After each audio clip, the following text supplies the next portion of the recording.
dakwaan dari Pak Ferdi dan Ibu PC? Ya, hari ini kami menghadirkan ahli ahli hukum pidana Profesor Elwi Daniel yang memberikan keterangan terkait dengan terutama soal 340 pembunuhan berencana sebagaimana didakwakan oleh jaksa, juga terkait dengan isu penyertaan di dalam, karena ini di dalam dakwaan ada beberapa pelaku. Dari semua keterangan tersebut, jelas keterangan tersebut memberikan poin untuk pembelaan Bu PC dan Pak FS tentunya. Misalnya keterangan penting bagaimana dalam kualifikasi pembunuhan berencana 340 disyaratkan adanya keadaan yang tenang pada saat adanya rencana sampai dengan pelaksanaan rencana tersebut, terjadinya tindak pidana tersebut, si pelaku dipersyaratkan dalam keadaan tenang. Nah, untuk menilai keadaan tenang tadi Profesor Elwi Daniel juga sama seperti yang disampaikan oleh ahli sebelumnya, Pak Mahrus Ali, menyampaikan bahwa pentingnya bantuan psikologis untuk menilai keadaan kejiwaan si pelaku pada saat terjadinya peristiwa tersebut. Gitu. Nah, dari keterangan kemarin, salah satunya dari ahli psikolog Bu Reni Apsifor itu memang menyampaikan kondisi-kondisi yang sangat emosional dari durasi waktu pada saat pertemuan menerima laporan dari Bu Putri sampai dengan peristiwa terjadinya penembakan di Duren 3 tersebut. Jadi memang kondisi bersyarat itu yang menjadi ukuran nanti untuk menilai apakah kemudian unsur-unsur di 340 tersebut terpenuhi atau tidak. Juga soal kontribusi dari masing-masing pelaku, pada prinsipnya pelaku-pelaku yang tidak secara aktif, artinya tidak bisa dibuktikan secara aktif berkontribusi dalam peristiwa atau tindakan pidana itu, tentu dia tidak bisa dipertanggungjawabkan secara pidana. Itu kira-kira secara mendasar pokok-pokok keterangan yang disampaikan oleh ahli pidana Profesor Elwi Daniel. Kalau dalam kondisi, Mas Elwi ngomong dulu. Ya, ini saya nyambung dari yang disampaikan Rasa Mala terkait dengan aktif atau pasif. Tadi ahli mengatakan kalau bicara soal pasal pembunuhan 338 atau 340 itu wajib secara aktif begitu ya. Jadi nggak bisa seseorang yang hanya kebetulan berada di tempat yang salah di waktu yang keliru begitu ya, kebetulan berada di tempat dan waktu yang sama, itu tiba-tiba juga dituduh sebagai pelaku. Itu jelas sekali. Tapi sebenarnya bukan hanya ahli yang kami hadirkan tadi yang mengatakan hal tersebut. Di beberapa ahli sebelumnya itu juga menegaskan tentang sifat aktif atau delik aktif dari pasal pembunuhan dan pembunuhan berencana ini, termasuk orang yang dituduh turut serta atau bersama-sama. Jadi tidak bisa hanya orang yang secara pasif, misalnya tidak mencegah atau tidak menasehati suaminya. Ini yang dituduhkan ke Bu Putri kan, dia dituduh pasal pembunuhan karena tidak mencegah atau tidak menasihati suaminya. Itu jelas-jelas perbuatan yang pasif. Dan kalau kita hubungkan dengan keterangan ahli tadi, kita hubungkan dengan fakta persidangan, sebenarnya bagian-bagian krusial, bagian-bagian penting dari dakwaan terhadap Bu Putri itu semakin banyak yang rontok lah, kalau bisa kita bilang seperti itu. Apalagi ini persidangan kan sudah di penghujung. Bahkan kami mengatakan sejak awal seharusnya Bu Putri tidak didakwa pembunuhan atau pembunuhan berencana, termasuk juga penggunaan 55 ayat 1 ke 1 KUHP. Itu soal aktif dan pasif.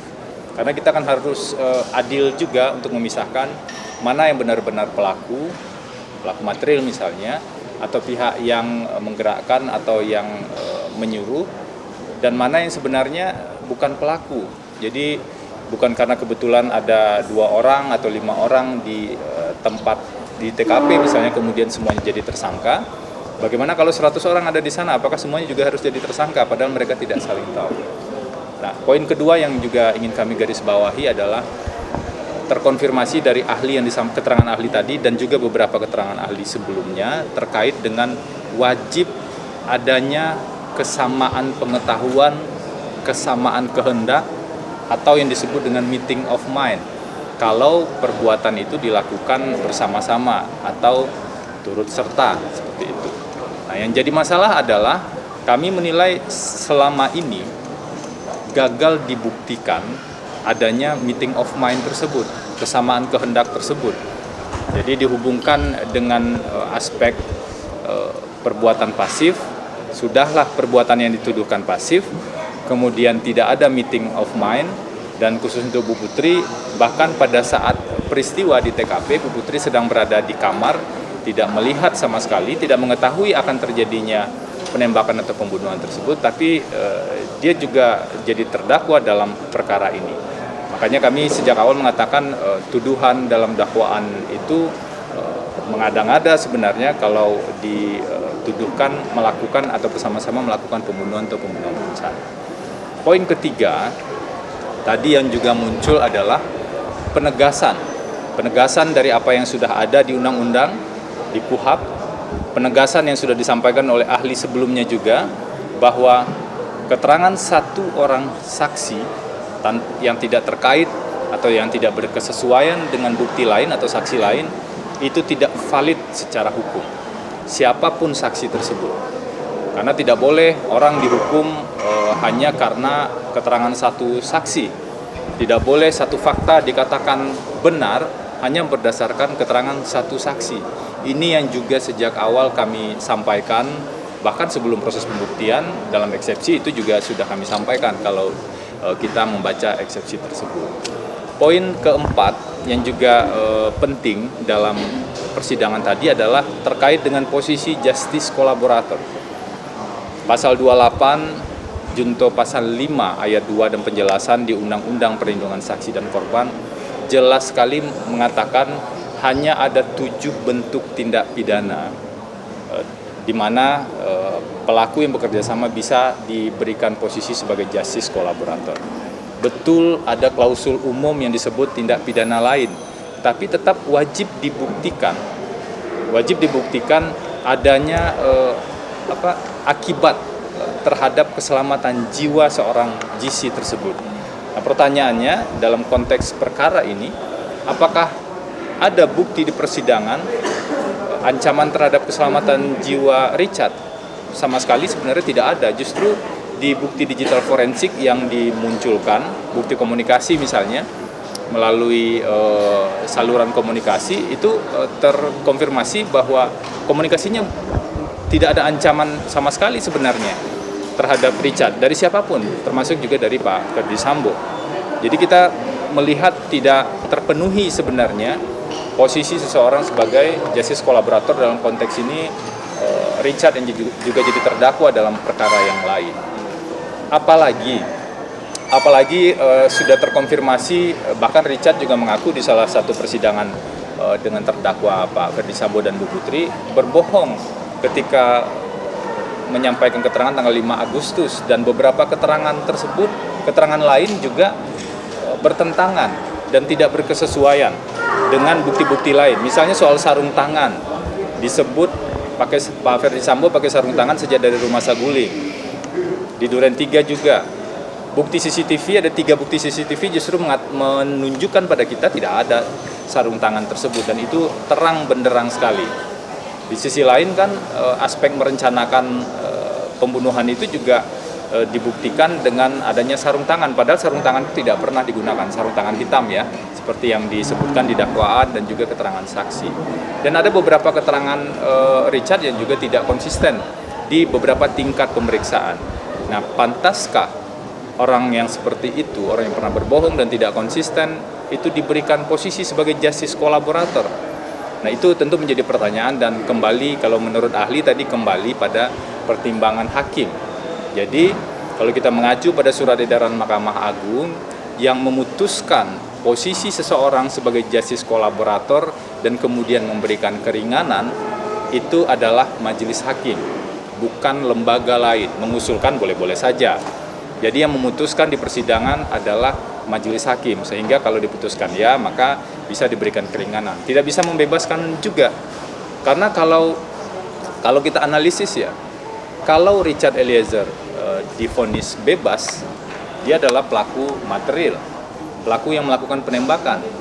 Kalau pelaku material atau pelaku yang melakukan penembakan yang menyebabkan kematian itu divonis bebas, maka 4 terdakwa lain otomatis juga divonis bebas. Nah, apakah itu yang diinginkan dalam proses persidangan ini? Tentu tidak.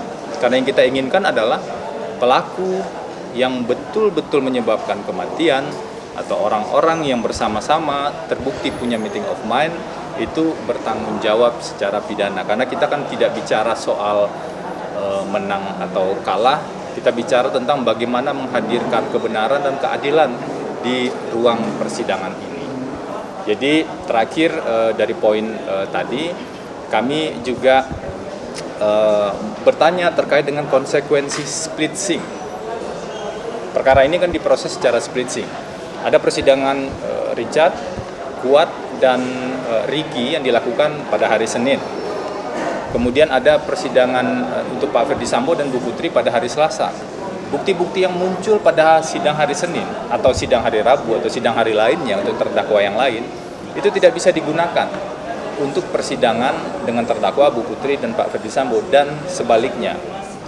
Jadi penegasan ini sangat penting agar kita tidak mencampur adukan antara satu sidang dengan sidang yang lainnya. Apakah itu membuat proses menjadi lebih rumit? Bisa saja. Tapi yang jadi soal kan kenapa, pertanyaannya harus dikembalikan, kenapa perkara ini harus dibuat split sync dari awal? Yang membuat perkara ini diajukan secara split sync kan jaksa penuntut umum. Bahkan kami di eksepsi sudah mengatakan, mempersoalkan sebenarnya split sync tersebut. Kalau diajukan secara keseluruhan, maka seluruh bukti itu bisa digunakan untuk semua. Tapi itu kan sudah terjadi dan konsekuensi-konsekuensi pembuktiannya itu yang harus secara ketat dipertimbangkan dalam proses ini. Itu mungkin yang bisa kami sampaikan. Mas, pembunuhan Tadi berencana kan itu kan disampaikan ke dilakukan dalam majelis hakim kondisi permohonan tenang. hari Kamis menghadirkan barang bukti itu didahulu bukan saksi ahli. Ini alasannya apa dan barang bukti apa yang mau dihadirkan? Ada sekitar 9 kategori bukti yang akan kami hadirkan pada hari Kamis ya. Ada berupa foto, berupa video, berupa dokumen atau surat yang bisa menjelaskan dan melengkapi beberapa rangkaian peristiwa dalam perkara ini. Nanti baru kami sebutkan pada saat hari sidang tentu saja ya, apa saja buktinya secara persis dan konteksnya untuk perkara ini seperti apa. Jadi Pembunuhan berencana kan dilakukan dengan tenang gitu, dalam kondisi tenang. Kalau Pak Ferdi Sambo main bulu tangkis dulu sebelum melakukan pembunuhan kepada Joshua, artinya dalam kondisi tenang tidak saat itu? Enggak, saya kira gini penjelasannya ya, itu kan main bulu tangkis itu agenda yang memang sudah terjadwal. Jadi memang sudah dijadwalkan bahwa setiap hari tertentu, di jam tertentu, Pak FS itu main bulu tangkis. Dan itu sudah ada janji-janjinya diatur oleh sesprinya, sekretaris pribadinya. Nah, jalan pikirannya